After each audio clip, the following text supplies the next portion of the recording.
They sat together in the park as the evening sky got dark. She looked at him and he felt a spark tingle to his bones. First lady felt alone and wished that he'd gone straight and watched out for a simple twist of fate. Blood on the Tracks has been probably one of the most influential albums of all time. Anyone that's ever picked up an acoustic guitar has been influenced by this record. Blood on the Tracks sounds to me like American acoustic music, and that's why it sounds like a classic. There's something kind of timeless about it. It's the 70s, but it could be any time. After 10, 15 listenings to the Beatles' White Album, I think I've got it figured out. And after 100 listens to Blood on the Tracks, I don't think I've got it figured out. And to me, that's the difference. I think it gave a kind of false credence to other people who thought that pouring out pain was all it was about. And as I've been trying to say, Blood on the Tracks is more than just about listening to a pain of separation. It's about much more.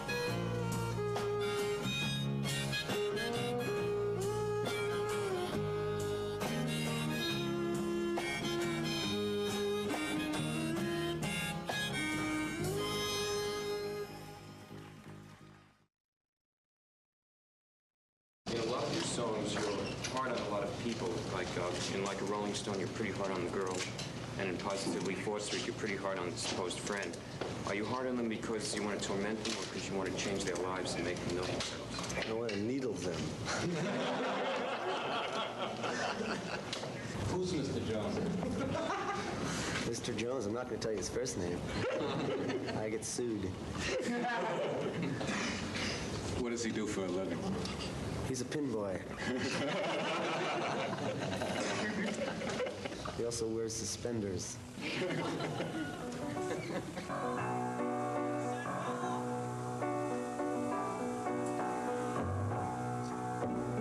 I think Dylan was this mythical creature who revolutionized music, rock music, pop music, folk music, everything in 5 years, Between 1962 and 1966, he made 7 albums. Each one was radically different from the last. He completely changed folk music. He made folk music political. He changed rock music. He made rock music poetic and mysterious and allegorical and mystical. He did all this extraordinary work in just 5 years, and then he exploded. He vanished. He had a motorbike crash and he vanished. But you don't understand just what you're gonna say when you get home. Because something's happening here, but you don't know what it is. Oh, you, Mr. John.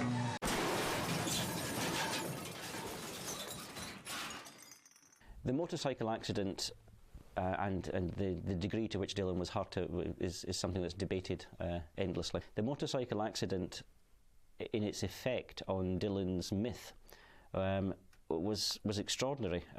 In fact, it would have been a great PR stunt if it had been set up for that. The motorcycle accident was reported in the most grotesque terms. Dylan was reported in the New York Post as being paralysed. He was reported elsewhere as being a vegetable. He was alive, but he was brain dead.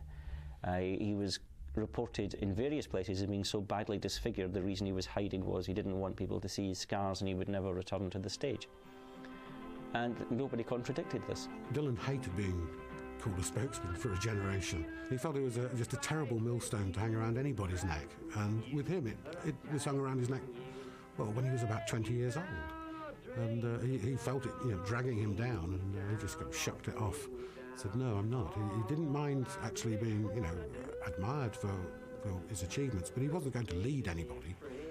And all through his life, he's avoided trying to lead people anywhere.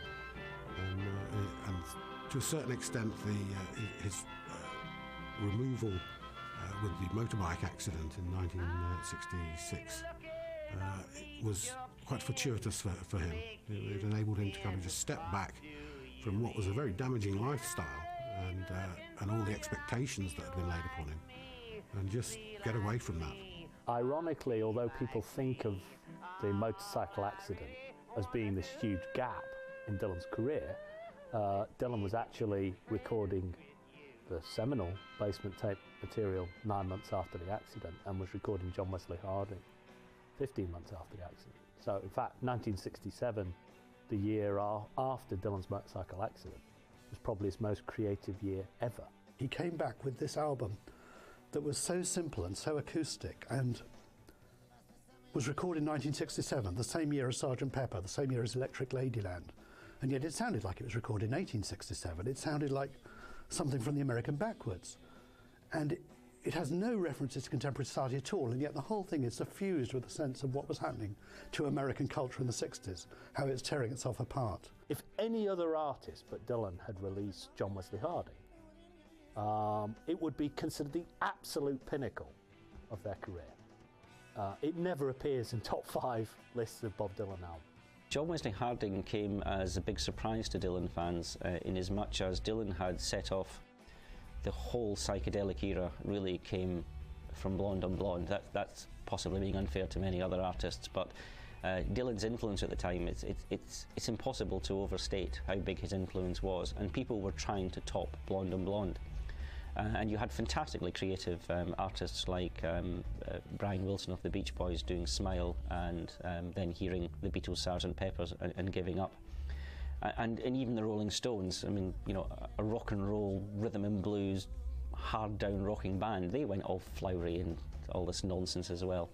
And the whole world was going psychedelic pop with spacey albums, and Dylan came out with a sparse, pared down John Wesley Harding.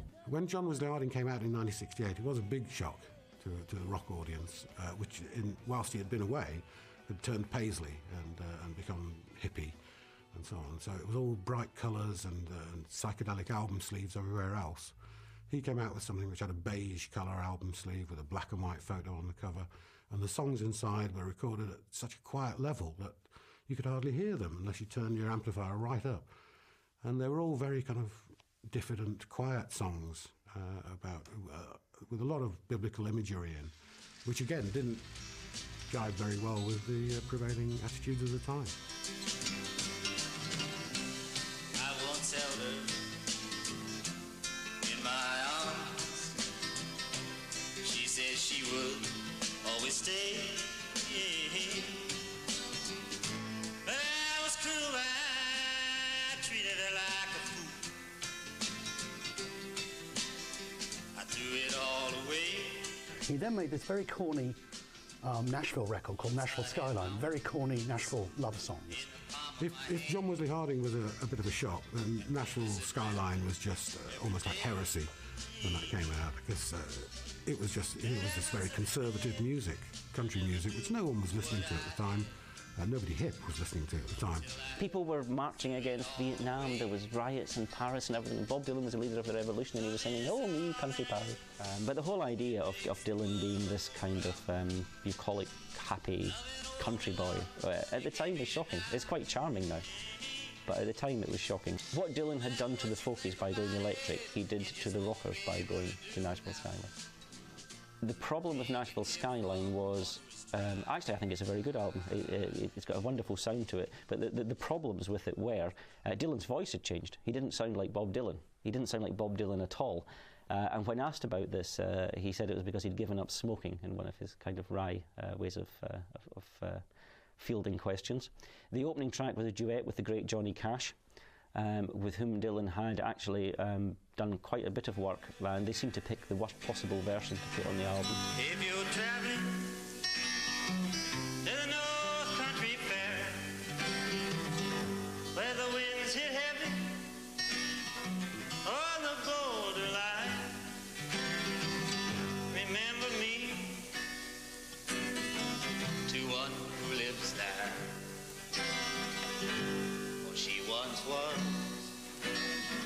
a true love of mine. He re-recorded Girl from the North Country with Johnny Cash on Nashville Skyline in a kind of an unusual duet, shall we say. But he originally recorded it on Freewheelin', his second album. The version with Johnny Cash was part of a whole session he did, which there's a bootleg available of the whole thing, where they're going through a bunch of songs, some of Johnny's, some of his. and they just picked out, you know, that one as being the most interesting one to put on the album. I think it wasn't specifically chosen for any great reason. I don't think it was just one of them probably said, "Oh, I like Girl from the North Country. Let's do that." When rivers freeze and summer ends, please see for me if she's wearing a coat so warm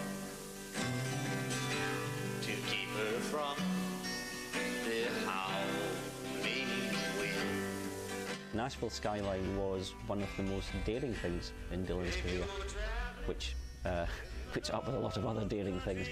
But at the time Nashville Skyline came out, it was redneck country music. It was despised by Dylan's large audience. It was seen as music for people with extremely right-wing views and, at very best, Southern States of America drinking songs. This is not, of course, what country music is about, but that's how it was seen. I'm just saying that's how it was seen at the time. And for Dylan, of all people, to produce a country album was quite a leap. And of course, in the years following that, it turned out that again was just a pivotal album that changed the course of music history. Because most country rockers hadn't actually listened to country music until Nashville Skyline came out. And so you could say that was like the seed for everything like the Eagles and all those country rock people that came through in the 70s. She once was a true love of mine. And he then made New Morning and Self-Portrait close together, and then he kind of vanished. He seemed to retreat into his home in Woodstock. He was having children with his wife. I think he was waiting for his contract with his manager Albert Grossman to expire. So for a period of, you know, roughly from 1970 to 1973-4, he vanished. He didn't seem to exist anymore. There were rumours about him, but nobody knew what he was doing, what he was thinking. He didn't play live. He didn't release any music. And then he made this comeback. He came back with a big tour. It was something like, you know, 25 cities. And he made this new album, Planet Waves. Well, the thing about Planet Waves is really that the gap between New Morning and Planet Waves was unprecedented. The thing about Planet Waves is that essentially the sessions didn't take place until they'd announced the tour. And the demand for the tour was unprecedented. Probably even to this day, there isn't a comparable tour in terms of the level of expectation. I mean, something like 18 million ticket applications for a tour in 1974. Again, totally unheard of. I mean, you know, I think you're talking, what, 2% of the population? I mean, it's a staggering amount of people. And at that point, they kind of realised that actually the fact that he's been away hasn't actually affected his commerciality in any really significant way. So Dylan was the hottest property that had been live in America to that point. So the album, I'm not saying was guaranteed to go to #1, but you can imagine there was a tremendous hype at the time. It was an album that had tremendous peaks of writing and musicianship from the band, but it was recorded at great speed very quickly. So a song may start with some of the most beautiful lyrics Dylan had put down in many a year, but then might lapse a little bit, shall we say, if one wants to be critical. But it's a much loved album amongst Dylan fans. It's a very warm feeling amongst Dylan fans for it. Planet Waves is another kind of perfunctory Dylan record. And he basically went away and lived a normal life, a normal family life, making music at his own pace, living on a farm, and just trying to have as normal a life as he could, away from the spotlight. And that did Dylan a lot of good. But, you know, does a happy life make for good art? I think, certainly in his case, I don't think it does. Earlier you'd asked about Dylan's early 70s output being disappointing to fans. One of the reasons, and this is quite sad really, one of the reasons was that Dylan was happy. He was happily married and he was happily living with his children, which doesn't make for great art. Planet Waves had similar songs of great love for his wife, and the life they had together, but also had hints of trouble and discord and possible tensions, which obviously are much more evident in Blood on the Tracks. What is also very important is that the best writing for me on Planet Waves is Dylan's memories of his youth and looking back, which is something that Dylan had resolutely not done in the 60s. But there are wonderful lines about twilight on the frozen lake and the old hills of Duluth and memories, beautifully put. And Blood on the Tracks is very much, although it's a timeless album, is very much Dylan looking to his past and the past of the generation that had grown up listening to his music. But you can see the seeds of the themes of Blood on the Tracks in it, especially in the song Dirge, which is a very grim song that starts, "I hate myself for loving you." And you think, what's going on here? Is there something wrong with his marriage?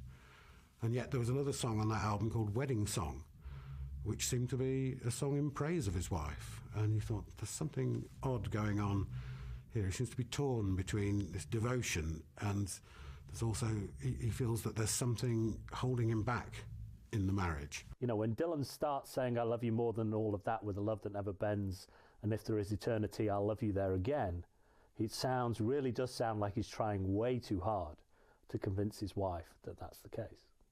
And it is pretty clear that Dylan was trying to get his wife to reconcile herself with the idea of him going back on the road. Now, Sarah was no idiot. She knew what had happened in '66 when Dylan went on the road, and she certainly didn't want that to happen again. And she was quite correctly unhappy. Again, with hindsight, when we see what happens on the tour, she was perfectly correct in their fears. That if Dylan went back on the road, that he would revert to that whole lifestyle that he'd had previously. And I come home with you, baby, can I come home with you? Well, I'd do anything in this God almighty world if you just let me come home with you. The band had achieved great prominence in their own right, with music from Big Pink and their second album. They had become one of the leading bands in America. So Dylan and the band went out on the road and they soldiered around and they did these very kind of heavy, kind of loud versions of their songs, which was released as a double album called Before the Flood. But to my ears, it sounded slightly uninspired. It sounded like he was going through the motions. He wanted to be on the road, he wanted to be playing with the band, but it was all kind of thump, thump, thump. It all sounded a bit like he was sort of working to a formula. So sort of by 1974, it was very hard to know who Bob Dylan was. He'd done so many things so quickly. Who knows who Bob Dylan was? And then he came back with this album, Blood on the Tracks.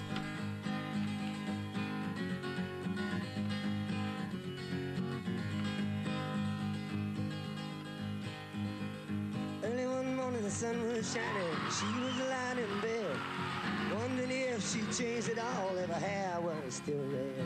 If folks, they said their lives together sure was gonna be rough. They never did like Mama's homemade dress, Papa's bank book wasn't big enough. And he was standing on the side of the road, rain falling on his shoes, heading out for the East Coast. Lord knows he paid some dues, getting through, tangled up in blue. Nobody expected him to make another great album. People had just given up, thinking, well, he's not going to do it again. His time was the 60s. For all of his commercial profile and for all of the undoubted impact and influence that he'd had on the music being made in 1974, the reality was he'd been written off as a serious, credible, creative artist. To use as an analogy, Dylan was at exactly the same stage in his career as Muhammad Ali before the George Foreman fight. He'd been considered the greatest, but he was now considered an 8-to-1 outsider.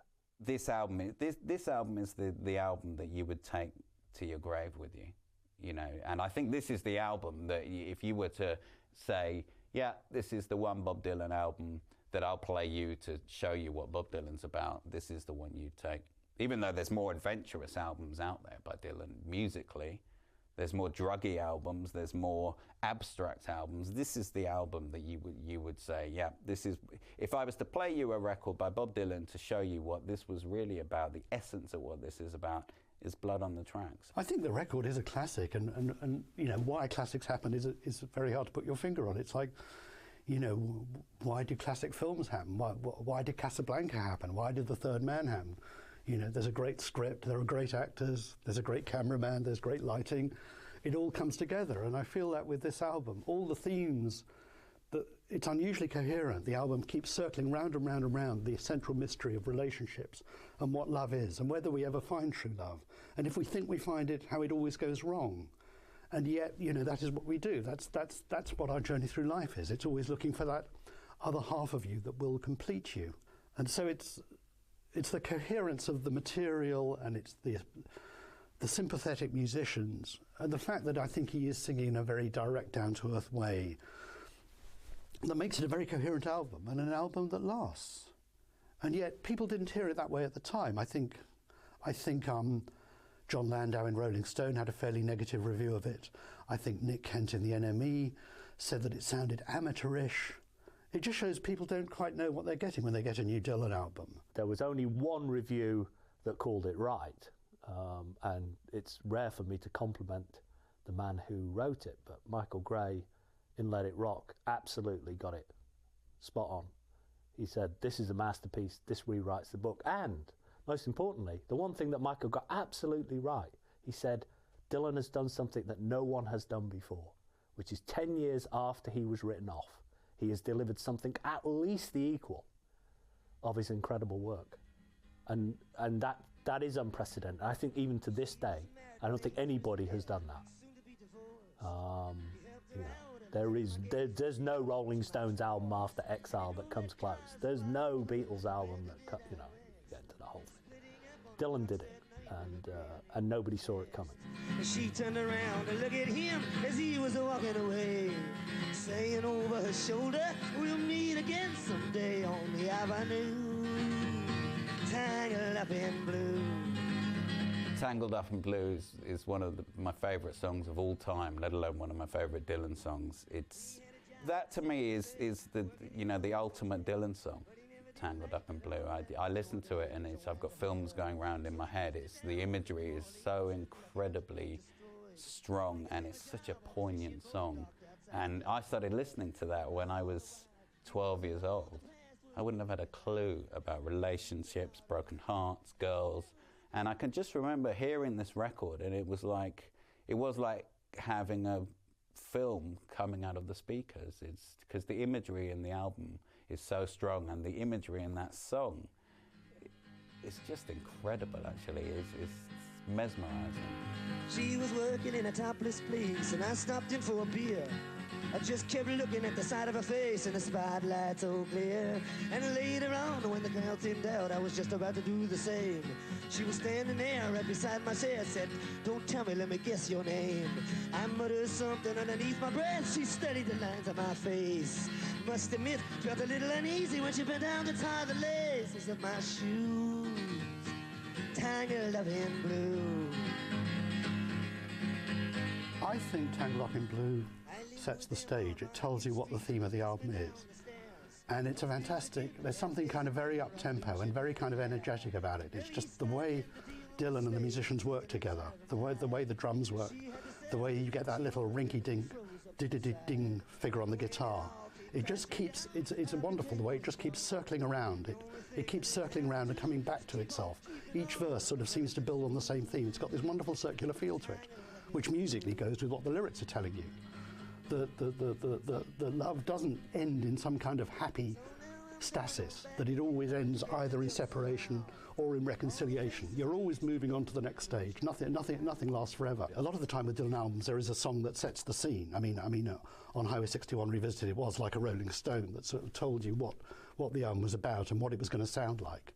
And I think on Blonde, it's Visions of Joanna that kind of sums up the album. For me, Blood on the Tracks begins with Tangled Up in Blue, and that tells you what the theme of the album is. Tangled Up in Blue is probably most Dylan fans' favourite single song, though to get anyone to pick one is always very difficult. If you really forced me, it would be the one I'd pick.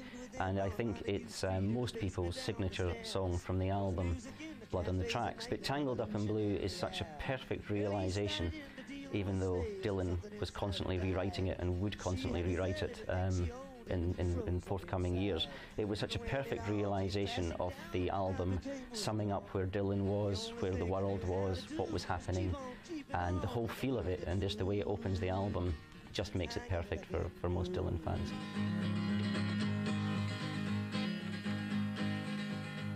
So now I'm going on back again, I got to get to them somehow. All the faces we used to know, they're an illusion to me now. Some are mathematicians, some are truck drivers' wives. Don't know how it all got started, I don't know what they're doing with their lives. But me, I'm still on the road, heading for another joint. We always did feel the same, we just saw it from a different point of view. Tangled up in blue. A major part of Blood on the Tracks is about aesthetics and about art. It's commonly thought of as just an album about the breakup of his marriage, but it's actually more about the problems that an artist has to go through in order to realise his art, and the divisions that creates within their personal life. There are, time and again throughout the album, there are references or hints at actually having to do something or reveal something or processes which go against the personal life, which are betrayals of the personal life. And there are also references to people not understanding what the artist has to go through, which presumably in this case means his wife not actually really understanding what he was going through in that period. They sat together in the park as the evening sky got dark. She looked at him and he felt a spark tingle to his bones. 'Cause then he felt alone and wished that he'd gone straight and watched out for a simple twist of fate.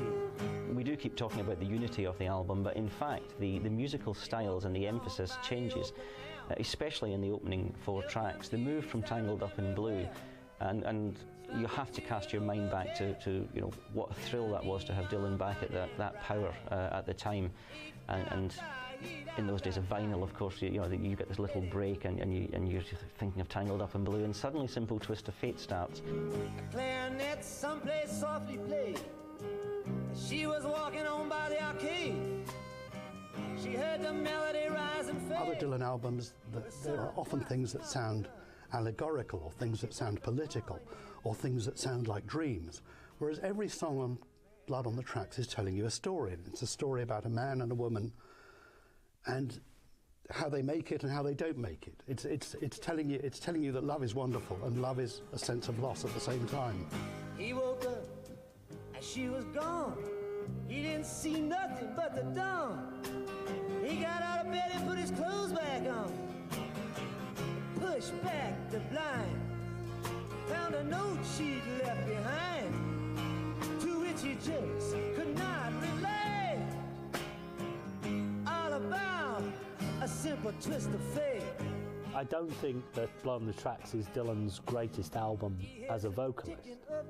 I think it's one of his greatest albums as a vocalist, but there are better examples if you actually want to talk about that remarkable genius he has for using his voice. I've written elsewhere that Blood on the Tracks uses the voices from the post-accident albums in a way that suggests that he needed to go through all of those to get to this point.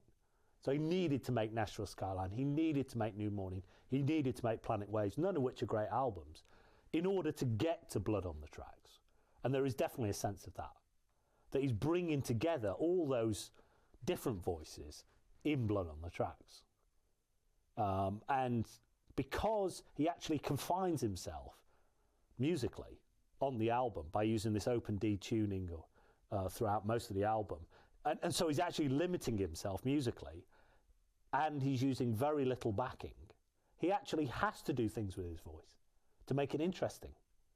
It seems to me his voice is more natural on this album than on many of his other albums. I mean, on Blonde, you hear this extraordinary strung out voice, which is like strung out through like not sleeping for 24 hours or strung out on amphetamines, or very strung out, very strange intonations. Whereas the voice on Blood on the Tracks really is kind of, it's quite mature, and it seems to me, it feels like it's talking to you one to one. And there was a guy who wrote sleeve notes in the album, a guy called Peter Hamill, I think, and he ends up in his sleeve notes on the album saying something like, there's this man and he's coming across the fields and he's walking into the courtyard and he's got a guitar on his back and he's telling you stories. And he's not the leader of a guitar album and he's not the prophet Isaiah. He's a troubadour. He's a man with a guitar who tells his stories. And I think that's a very good evocation of what the album feels like. It's a man who's been on the road, who's experienced a lot of things, but it's him and his guitar and he's telling his stories. And it's quite a mature voice, and it doesn't sound... I don't think he does do many tricks with intonation, or many strange drawn-out phrases, or many sort of strangled vowels, the sort of way people parody Dylan when they do Dylan impersonations. It sounds to me like it's, quite a warm, direct voice. Dylan fans en masse, as it were, will always defend his voice. It's one of the things that most annoys Dylan fans, is that everybody thinks Dylan can't sing, whereas Dylan fans think what he does is so good it goes beyond singing. And what Dylan does, for me, and for those of us who do love his voice, is that he can communicate emotion at a level that is hard, well, in fact impossible to put into other words. The argument about Dylan being a poet never really stands up, because if you were to read some of the lines that we're talking about in this documentary, they wouldn't read as great poetry. To hear them sung by Dylan, they do. And given the fact that Dylan is always consciously working in a pop, folk, blues, pop format, there are many cliched lines, there are many what one might even call trite lines. And what rescues them from this is either their context beside the other half of the couplet or the beginning of the line that is unexpected and makes you think about a cliche in a new way. But over and above all of that, over and above all the writing, is Dylan's voice. And it's his voice on Blood on the Tracks throughout it, from the very beginning to the very end, that is so deft and in control of the light moments, the dark moments, and especially of the pull between different emotions.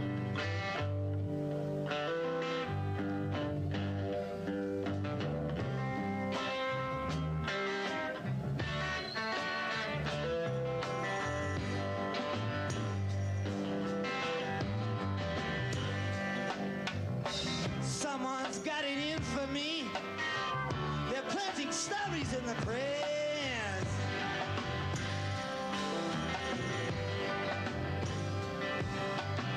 Whoever it is, I wish they cut it out quick. But when they will, I can only guess. Idiot Wind is a song about vengeance, about anger, about cursing someone who he has fallen out with. He's the kind of guy that would be writing songs if he wasn't getting paid for it. I think songs are very much a form of catharsis for him. So, this isn't really about career, this isn't really about money, this is about helping himself. It's like a self-help group, For a one-man self-help group, I think that, Bob Dylan's always worked out his issues and his, the questions in his life through his music. It's got this extraordinary beginning. Someone's got it in for me. They're planting stories in the press. Whoever it is, I wish I could get out quick, because when they were like any guess. It's very interesting in terms of Dylan, because Dylan, of course, was always surrounded by rumours. There were strange rumours about him always circulating in the press, and it's as if it begins as if he's cursing the press, but then he goes on to cursing this woman and you're an idiot, babe. It's a wonder that you still know how to breathe. It is, quite a breathtaking thing to say to some woman who you once shared your life with. It's a wonder that you still know how to breathe. It is an amazing act of contempt.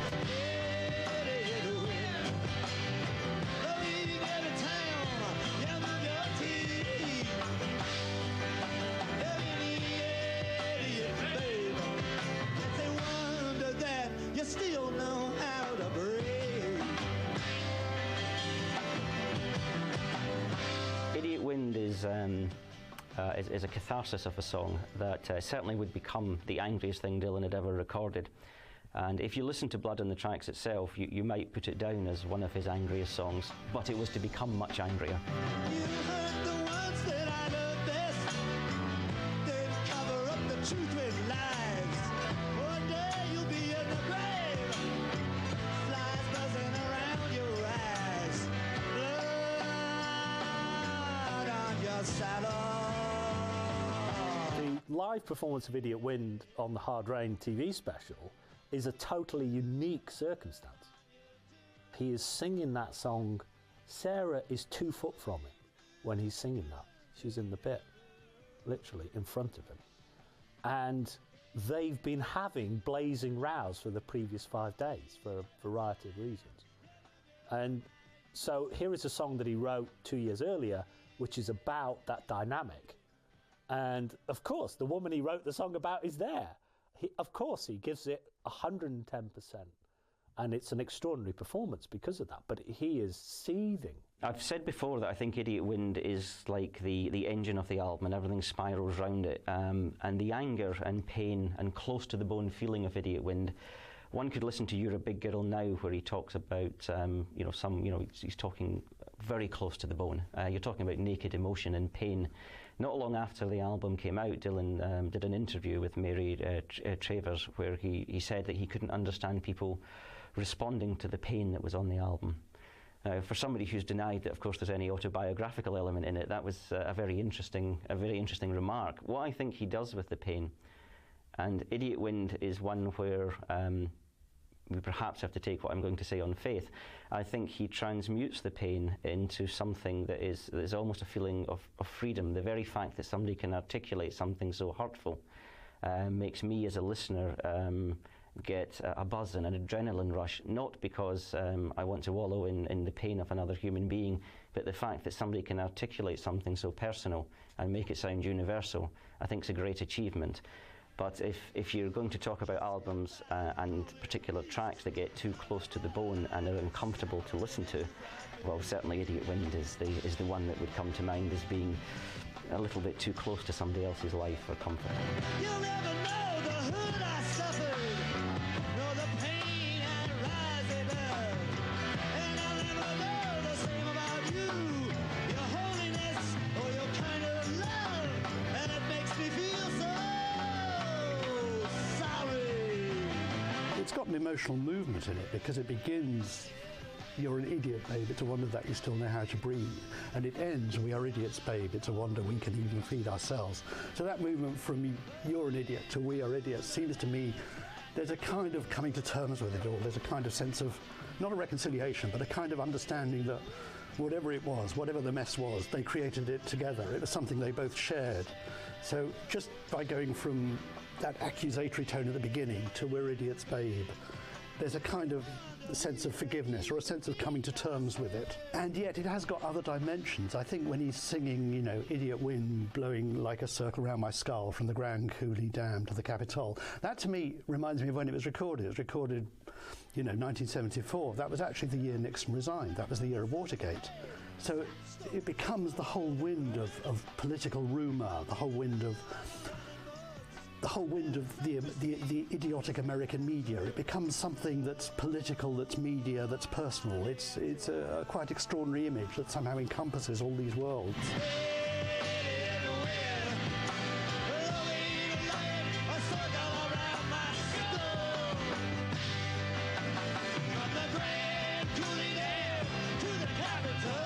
I shall resign the presidency effective at noon tomorrow.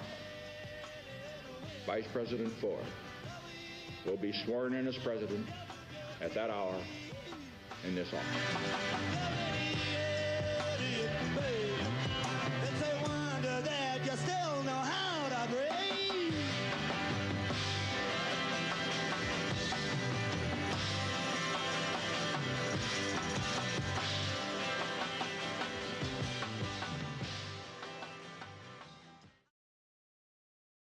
A&R Studios, as it was in 1974, was the old CBS Studio A. In the 60s, Dylan had recorded all of the great masterpieces that he was known for. Everything from Bob Dylan to Highway 61 was recorded at CBS Studio A in New York. CBS no longer owned that studio, or if they did, it was no longer their studio per se. It was A&R Studio by 1974, and very few people were using it. I mean, people of Dylan's stature were using it because it was an old studio. It had old technology, but Dylan very much wanted to use that studio. Because he wanted whatever that magic was that could be found in the studio. There was a deliberate folksy feel to the album, which reminded Dylan fans of his earlier incarnation. Now, musical techniques and musical styles had changed a lot, so it's not like one is listening to Bob Dylan in 1962. But there is a deliberate attempt to recapture a folksy feel. You've got to remember this is the man who outraged everyone by turning electric and had since outraged them by going country, and he returned to a folksy feel. He actually returned to the Columbia A&R studios where he'd recorded his early 60s folk albums. So there was a deliberate and conscious going back to the past and talking about the present. The theme of looking back is there throughout the album, and Studio A was part of that. Everything one hears about Dylan is that he likes to do it in 1 or 2 takes. He doesn't like to hang around. He likes to sit down with a bunch of musicians, play the song through, and then get it. He believes in spontaneity. He believes in there being something that you can't recapture. A lot of his recordings have been like that. And his classic albums have happened when he's walked into the studio with a bunch of songs and a bunch of musicians who for some reason have just connected. Dylan recorded this album twice. He recorded it in New York. The story is that he played the tapes to his brother David, and David said, it doesn't sound right, you ought to come to Minneapolis and do it again with some musicians I know in a studio I can hire. For some reason Dylan did it. He went to Minneapolis, and when he went to Minneapolis it changed. And I think one thing you can hear Dylan thinking is he's perhaps worrying that the tracks are too similar, they're in the same key, they're in the same tempo. He's getting the idea there's got to be more variety in the tempo, there's got to be a bit more energy in it. And I think you feel that very strongly in Tangled Up in Blue. I mean, the energy of the Minneapolis musicians is wonderful. I think it kicks the song off. It gives it a kind of circular motion. It gives it a kind of sense of being on the road, which really suits the song. Of any writer, songs are the basic currency. It's, and it's something that's forgotten in this day and age. It's not about studios. It's not about musicianship. It's not about atmosphere. It's not about sex, drugs, and rock and roll. It's not about image. Ultimately, what this whole business is about is songs. And Dylan already had the songs, and it was just a question of finding a sympathetic group of musicians who could translate what it was he was hearing in his head that he hadn't been able to capture before. In another lifetime, when I'm trying in blood, blackness was a virtue, the road was full of mud. I came in from the wilderness, a creature void of form. She said, I'll give ya shelter from the storm.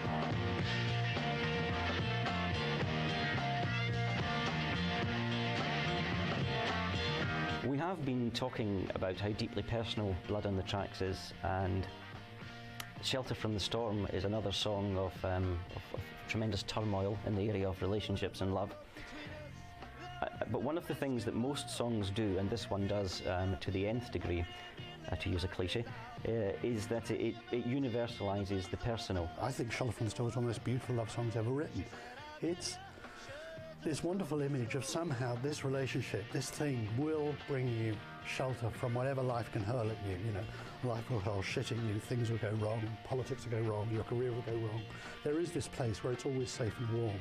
And that's the dream people have of finding this place which will always give them shelter. No matter what happens to them outside, there'll always be this warm cave.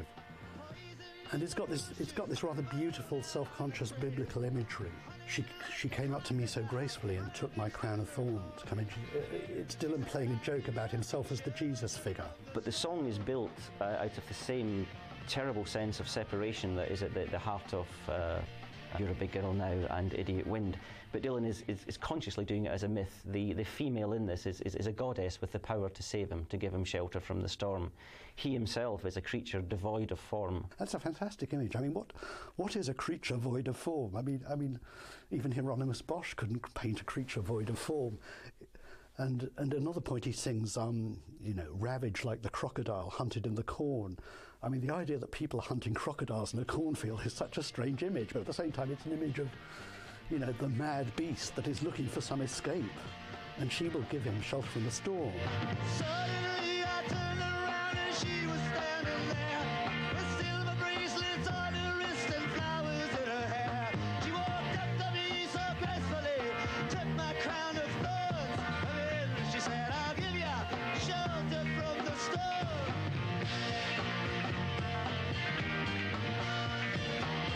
At the end he said, in a little hilltop village they gamble for my clothes, which again reminds me of the moment of Christ's crucifixion when the soldiers are playing dice because they can't part his clothes.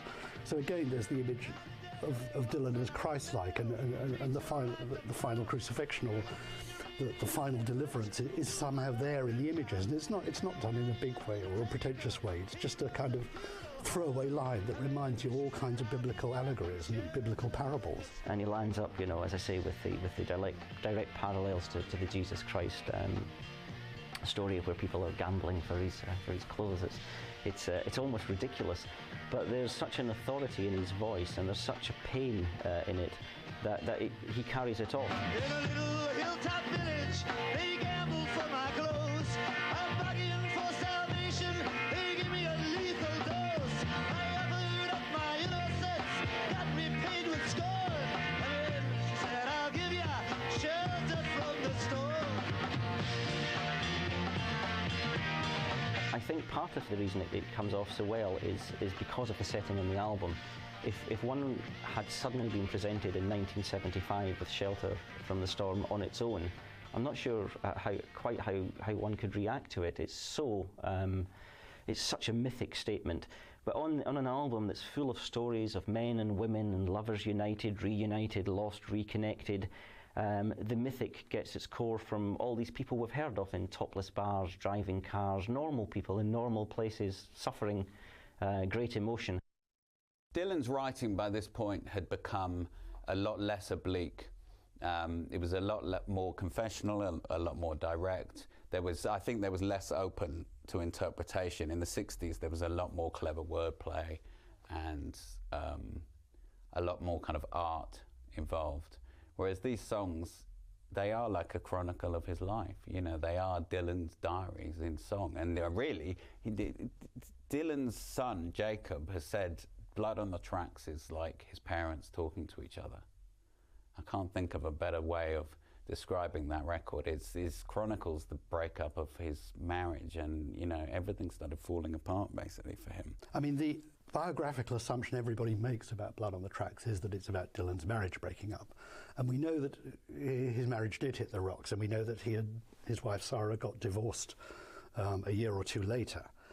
And it clearly is an album that coincides with the break of his marriage, but I think it's too reductive to say Dylan broke up with his wife, so he wrote these songs. It's probably the experience of like trying to keep your marriage together and then losing it makes you understand all sorts of things about the dimensions of love, of relationships, what it is that lasts, and why things don't last, and that gives it a kind of emotional vividness, which is possibly unusual in Dylan. I mean, Dylan is a master of metaphor, he's a master of disguise, he's always changing his voice, he's always changing his image. But in this album, he feels like he's right there, he's in the room with you, and he's just telling you stories about what happened to him and why it was beautiful and why it went wrong. With Blood on the Tracks, everyone remembers the pain of love and the difficulties of separation and anguish and all these kinds of dark emotions. But it wouldn't actually work as an album if there weren't a whole range of emotions associated with love involved, whether implicitly or explicitly.